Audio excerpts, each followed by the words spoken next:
ગુજરાતમાં એક તરફ ભારતીય જનતા પાર્ટીના નેતાઓ દ્વારા એવું કહેવામાં તો આવી રહ્યું છે કે અમે આટલા કામ કર્યા છે તો આ વખતે અમને મત આપો, પણ ઘણી બધી જગ્યાએ એવા દ્રશ્ય સામે આવ્યા છે કે આજ ભારતીય જનતા પાર્ટીના નેતાઓને મોઢું છુપાડીને ભાગવું પડે, કારણ કે લોકો દ્વારા સીધો જ એવો સવાલ પૂછવામાં આવે છે કે કયા મોઢે તમે મત માંગી રહ્યો છે। અમારા વિસ્તારમાં અત્યાર સુધીમાં કેટલા કામ થયા છે, ત્યારે ભાજપના નેતાની પાસે કોઈ જ જવાબ હોતા નથી। ત્યારે હવે આવો જ એક બનાવ સામે આવ્યો છે ભરૂચમાંથી કેમ આ નેતાઓ અને જે લોકો છે, લોકો વચ્ચે આટલી મોટી બબાલ થઈ છે, એ દરેક વિષયને લઈને વિગતે વાત કરીએ। નમસ્કાર, હું હંસિની અને તમે જોઈ રહ્યા છો નિર્ભય ન્યૂઝ। ગુજરાતમાં ફક્ત ભરૂચ જ નહીં, આની સિવાય પણ ઘણા બધા એવા કિસ્સાઓ સામે આવ્યા કે જેની અંદર આપણે જોયું કે ભાજપના નેતાઓ છાતી ફૂલાઈને મત માંગવા તો જાય છે, પણ એ બાદ પોતાનું જ અપમાન કરાઈને પાછા આવતા હોય છે। વાત કરવામાં આવે ભરૂચની તો વોર્ડ નંબર 8ના વિસ્તારમાં પ્રચાર કરી રહેલા ભારતીય જનતા પાર્ટીના ઉમેદવારોનો સ્થાનિક રહેવાસીઓએ ઘેરાવો કર્યો અને વિરોધ કર્યો હતો। રહેવાસીઓનો આક્ષેપ હતો કે તેમના વિસ્તારમાં કોઈ વિકાસના કાર્યો થયા નથી અને ઉમેદવારો સામે નારાજગી વ્યક્ત કરી હતી। સ્થાનિકો વિરોધ વધતા ઉમેદવારોએ પરિસ્થિતિ વધુ ઉગ્ર ન બને તે માટે શાંતિપૂર્ણ રીતે ત્યાંથી આગળ વધવાનું પસંદ કર્યું હતું। આ ઘટનાને પગલે સમગ્ર વિસ્તારમાં ચર્ચાનો માહોલ જામ્યો છે, એટલે લોકો દ્વારા સીધો જ સવાલ પૂછવામાં આવ્યા હતા।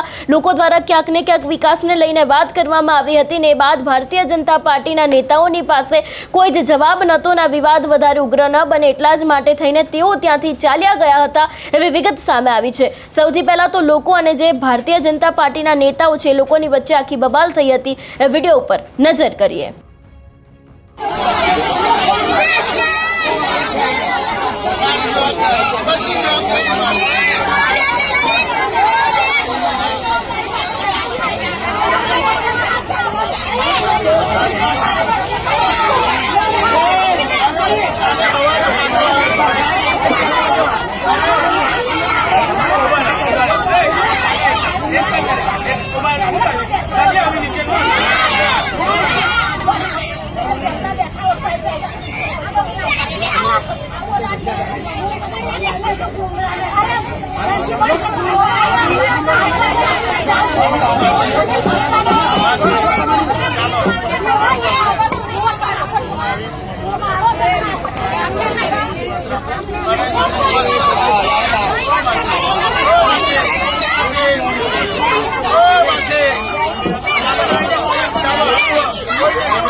વાત કરવામાં આવે ભરૂચના સાંસદ આમ તો મનસુખ વસાવા ગણાય છે અને કહેવામાં પણ આવે છે કે મનસુખ વસાવા બડબોલા નેતા છે। ભરૂચને લઈને અવારનવાર મેદાને તો આવતા હોય છે, પણ હવે મનસુખ વસાવાના જ ગઢની અંદર જ્યારે ભારતીય જનતા પાર્ટીના નેતાઓનો વિરોધ થાય ત્યારે સવાલ ઉઠવા તો સ્વાભાવિક છે, કારણ કે જો આ નેતાઓએ 5 વર્ષની અંદર લોકોના કામ કર્યા હોત તો આજે તેમની આવી હાલત ન થઈ હોત। જે રીતે આપણે જોયું હતું કે આની પહેલા પણ ઘણા બધા એવા વિસ્તારો છે કે જ્યાં નેતાઓ દ્વારા રજૂઆત કરવામાં આવતી હોય છે, મત માંગવામાં આવતા હોય છે, લોકોને લાલચ આપવામાં આવતી હોય છે, પણ ત્યારે આ જ નેતાઓનો સીધો જ વિરોધ લોકો દ્વારા કરવામાં આવતો હોય છે અને હવે આવા દ્રશ્ય ભરૂચમાંથી પણ સામે આવ્યા છે. વાત કરવામાં આવે સ્થાનિક સ્વરાજની ચૂંટણીને લઈને તો હવે 26મી તારીખે મતદાન થવાનું છે, 28મી તારીખે આનું પરિણામ સામે આવવાનું છે અને આ પરિણામની પહેલા લગભગ 700 જેટલી બેઠકો ભારતીય જનતા પાર્ટી અત્યારથી જ બિનહરીફ જીતી ગઈ છે.